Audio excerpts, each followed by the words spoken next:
ఓం శుభంకర్యే నమః. వక్రతుండ మహాకాయ సూర్యకోటి సమప్రభ నిర్విఘ్నం కురు మే దేవ సర్వకార్యేషు సర్వదా. ఆదిత్యాయ చ సోమాయ మంగళాయ బుధాయ చ గురుశుక్రః శనిభ్యశ్చ రాహవే కేతవే నమః. గురుబ్రహ్మా గురుర్విష్ణుః గురుర్దేవో మహేశ్వరః గురుః సాక్షాత్ పరబ్రహ్మ తస్మై శ్రీ గురవే నమః. శ్రీ మహాగణాధిపతయే నమః. ఆదిత్యాది నవగ్రహ దేవతాభ్యో నమో నమః. అస్మత్ శ్రీ గురుచరణారవిందాభ్యాం నమః. సింహరాశి వారికి మే నెలలో గల గోచార ఫలితాలను తెలియజేస్తున్నాము, శ్రద్ధగా ఆలకించండి. ఈ రాశి వారికి ఉద్యోగపరముగా కొంత చికాకు ఉన్నప్పటికీ కోపముతో ఉన్నటువంటి అవకాశాలని చెడగొట్టుకుంటూ ఉంటారు. కాబట్టి జాగ్రత్తగా ఉండండి. ఎవరి మీద పడితే వారి మీద కోపాన్ని ప్రదర్శించి అవకాశాన్ని జారవిడుచుకోకండి. కొన్ని సందర్భాల యందు మౌనంగా ఉండటం ఉత్తమం. అలాగే సింహరాశి జాతకులు, ఉద్యోగస్తులు ఎవరైనా పక్కన ఏదైనా చిన్నపాటి వ్యాపారంలో కానీ షేర్స్లో కానీ పెట్టుబడులు పెట్టుకుంటే అటువంటి వారికి కొంత లాభదాయకంగా ఉంటుంది. అలాగే వ్యాపారస్తులకి ఆకస్మికముగా కొన్ని కాంట్రాక్ట్లు వచ్చి పడతాయి. అవి ఎంతో సంతృప్తిని ఇస్తాయి. అవి చేయటానికి మీకు ప్రోత్సాహం కూడా లభిస్తుంది. అంటే అటువంటి కాంట్రాక్ట్ చేయడానికి కొంత ఆర్థికమైనటువంటి అవసరాలు ఉన్నా దానికి సంబంధించినంత వరకు మీకు వనరులు ఏర్పడతాయి. ఈ సందర్భంలో ఇటువంటి ప్రయాణంలో నూతన పరిచయాలు కూడా మీకు ఎంతో ఆనందాన్ని ఇస్తాయి. వివాహము కానటువంటి వారికి శుభ సమయంగా గోచరిస్తోంది. సింహరాశి వారికి యోగ్యమైనటువంటి సంబంధాలు వస్తాయి. ముఖ్యంగా స్త్రీలకి అద్భుతమైనటువంటి సంబంధాలు వస్తాయి. ఎంతో కాలముగా మీరు వేచి ఉన్నటువంటి వరుడు మీకు లభించడం జరుగుతుంది. అలాగే ఆరోగ్యపరముగా మనం చూసుకున్నట్లయితే సింహరాశి వారికి కొంత బద్ధకంతో కూడుకున్నటువంటి అనారోగ్యాలు, లేజీనెస్తో కూడుకున్నటువంటి అనారోగ్యాలు, అది ఏమి పెద్ద రోగం కాదు, కానీ అది అలా మనం చేయటం ద్వారా సమాజంలో ఇది పెద్ద రోగం అనుకుంటారు కదా అనేటువంటి ఒక భావన, ఒక సింపతి కోసమని కొన్ని రోగాలను తెచ్చుకుంటారు. అటువంటి వాటికి మక్కువ చూపకండి. బద్ధకముతోనే రోగం వచ్చి ఉంటే కనుక బద్ధకాన్ని విడిచిపెట్టండి. ఏకాంతముగా ఉండటానికి కొన్ని సందర్భాలు ఉంటాయి. కొంత ప్రశాంతంగా ఉండాలి అని సింహరాశి జాతకులు ఒంటరిగా ఉండటానికి కూడా ప్రయత్నం చేస్తూ ఉంటారు. అది కూడా కొంత వారికి లాభదాయకంగానే ఉంటుంది, ఆనందదాయకంగా కూడా ఉంటుంది. ఇక విభేదాలు, సింహరాశి జాతకుడికి ఎటువంటి వ్యక్తులతో విభేదాలు ఉంటాయి. ముఖ్యంగా మిమ్మల్ని ఎక్కువగా ఇష్టపడేటువంటి వ్యక్తులతోనే మీకే తెలియకుండా కొంత గొడవ వాతావరణాన్ని పెంచుకుంటూ ఉంటారు. అవాయిడ్ చేయటము, ఏదైనా ఇవాళ రేపట్లో మనం వాడేటువంటి మాటగా లవ్వర్స్ కానీ ప్రేమికులకి కానీ ఇటువంటి వారికి ఏంటో తెలియనటువంటి ఒక, దానికి మనం ఎటువంటి పేరుని పెట్టుకున్నా పర్వాలేదు, ఇష్టముతో కూడుకున్నటువంటి గొడవలు కొన్ని జరుగుతాయి. అంతవరకు అయితే మంచిదేనండోయ్, అది దాటి వెళితేనే ప్రమాదం. పర్సనల్గా కూడా కొంతమంది మీద మనము గ్రడ్జి పెట్టుకుని కావాల్సిగా మనము పొడిచి గొడవలు పెట్టుకునేటువంటి సందర్భాలు స్త్రీలలో ఉంటాయి. జాగ్రత్తగా ఉండండి. విద్యార్థులు చక్కటి విద్యాభ్యాసాన్ని చేస్తారు. ఉత్తమమైనటువంటి మార్కులని పొందటము, విజయ పదంగా జీవనం సాగుతుంది. సంపద పరంగా షేర్ మార్కెట్లో పెట్టుకున్నటువంటి వారికి మంచి సంపద, పెట్టి తీసి ఆటలాడే వాళ్ళకి, అటు ఇటు చేసే వాళ్ళకి వచ్చింది ఎటుపోయిందో తెలియదు, ఖర్చు.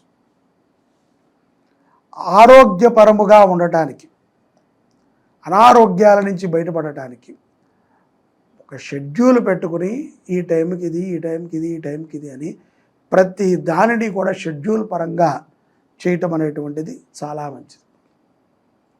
తిండిని, పనిని కాదు.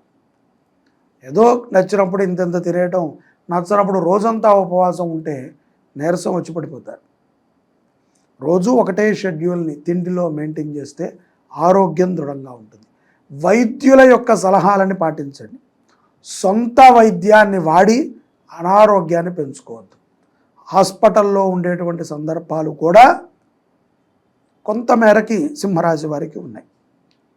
విదేశీ యానము చేయాలనుకునేటువంటి వారికి కొంత ఇబ్బందులు వచ్చినప్పటికీ ఏదో రకంగా వెళ్ళడానికి మక్కువ చూపుతూ ఉంటారు. అది మంచిది కాదు. భక్తి ఉన్నప్పటికీ దాన్ని ప్రదర్శించేటువంటి పద్ధతి కొంత ఇబ్బందిగా ఉంటుంది. కాబట్టి భక్తి ఉంది, మీకు భక్తి లేదండి, మీరు భక్తికి అనర్హులు అని మేము అనట్లా.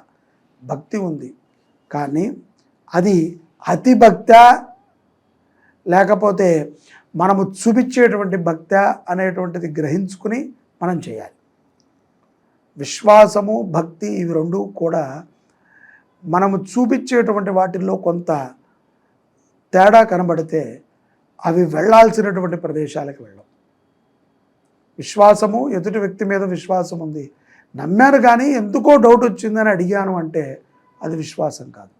భక్తి కూడా మనము చాలా భక్తి అండి, నేను రోజు లేచి పూజలు చేస్తాను, జపాలు చేస్తాను కూడా, ఇది భక్తి కాదు.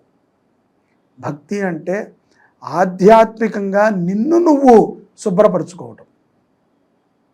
మనం చెప్పకూడదు ఇతను రోజు గుడికి వస్తాడండి అని.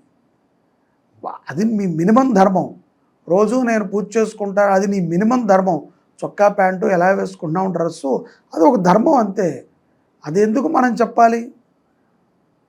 సహాయపడటం, ఆ గుడికో, ఆ మందిరానికో, ఆ ఆధ్యాత్మిక కేంద్రానికో కావాల్సిన విషయంలో నువ్వు సహాయపడటం.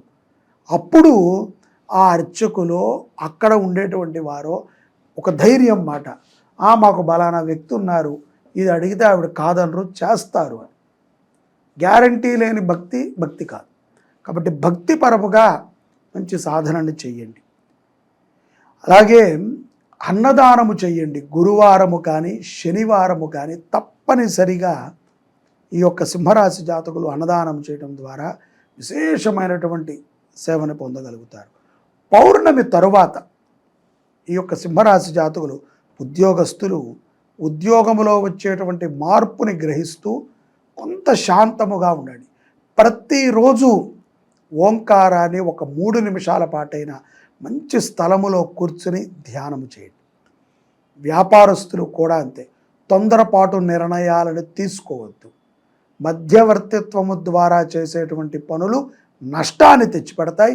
పౌర్ణమి తర్వాత వివాహము కానటువంటి స్త్రీ పురుషులకి యోగ్యముగానే ఉంటుంది. స్త్రీలకి ముఖ్యంగా మంచి సంబంధాలు వచ్చి వివాహములు అవుతాయి. ఆరోగ్యపరముగా కూడా మీ చేతుల ద్వారా మీరు చెడగొట్టుకుని ఇప్పుడు వైద్యుడికి డబ్బు ఇస్తున్నారన్న విషయాన్ని బాగా దృష్టిలో పెట్టుకోండి. విభేదాల విషయములో తొందరపాటుతో ఎవరిని ఏ మాట జారకండి. మాట జారితే వెనక్కి తీసుకుంటాం కష్టం. విద్యార్థులు చెడు వ్యసనాలకి దూరంగా ఉంటే అపారమైనటువంటి అభివృద్ధిని చూడగలుగుతారు. విదేశీ స్థిరత్వం చూసుకునేటువంటి వారు అవకాశము కరెక్ట్గా ఉందా లేదా, దానికి మనం అర్హులమా కాదా, ఈ రెండిటిని చూసుకుని అడుగు వేయండి. విజయప్రదంగా ఉంటుంది పౌర్ణమి తర్వాత. ఇక పరిహారముల రీత్యా మనం ఆలోచన చేసుకున్నట్లయితే సింహరాశి జాతకులకి ఈ యొక్క మాసంలో శివారాధన ఎంతో శ్రేష్టమైనటువంటి ఫలితాలు ఇస్తుంది. దత్త చరిత్రని చదవండి. శ్రీమద్ దత్తాత్రేయుల వారి యొక్క దివ్యమైనటువంటి చరిత్రని చదవటం ద్వారా విశేషమైనటువంటి ప్రశాంతతని పొందుతారు. దానితో పాటుగా ప్రశాంతతతో పాటుగా గురుకృపని పొందుతారు. దత్త భగవంతుడిని పట్టుకోండి, ఆధ్యాత్మిక పరముగా ముందుకు వెళ్ళండి, నవగ్రహముల యొక్క అనుగ్రహాన్ని పొందుతారు. అన్నదానము చేయండి. జై శుభంకరి. సర్వే జనాః సుఖినో భవంతు.